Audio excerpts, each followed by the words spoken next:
Bonjour Daniel Obono, merci d'être avec nous. Vous êtes député La France Insoumise de Paris. Avant de revenir en détail sur les annonces faites ce matin par le Premier ministre sur BFM TV et sur RMC, je ne sais pas si vous avez eu l'occasion de regarder ou d'écouter cette interview. Quelle impression vous a-t-il fait, Jean Castex ?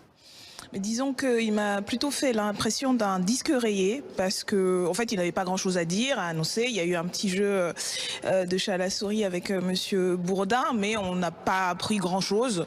En fait, il est venu renouveler les éléments de langage. J'étais quand même assez estomaquée que Monsieur T2A, tarification à l'activité, qui a conduit aux problèmes notamment financiers, mais aussi organisationnels de l'hôpital public, se félicite d'avoir négocié avec Monsieur Macron 7 milliards pour l'hôpital, comme si c'était un grand geste de sa part, alors qu'il est un des principaux responsables de la situation financière des hôpitaux catastrophique.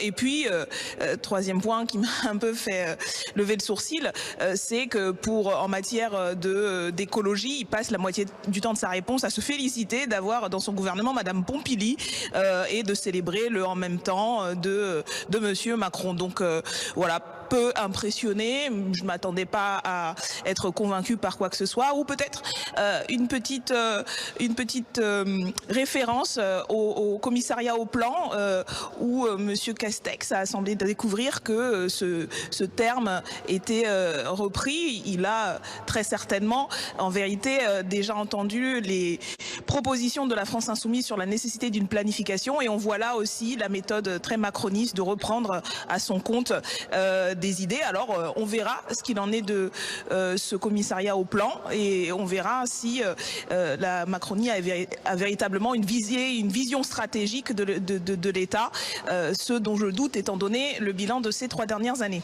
Ça, c'est l'une de vos idées, hein, donc vous devriez être satisfaite par cette proposition, en tout cas les propos du Premier ministre ce matin. Il veut décaler la mise en œuvre de la réforme de l'assurance chômage. Est-ce que c'est une bonne chose ? C'est surtout une nécessité, effectivement, étant donné ce qui s'annonce en termes de crise sociale et économique. C'est pas un décalage qu'il faut en vérité, puisque ça a déjà été fait sous le coup de la nécessité. C'est une annulation pure et simple, comme le demandent les associations et de chômeurs et de chômeuses, les collectifs et les syndicats. Et puis il faut revoir complètement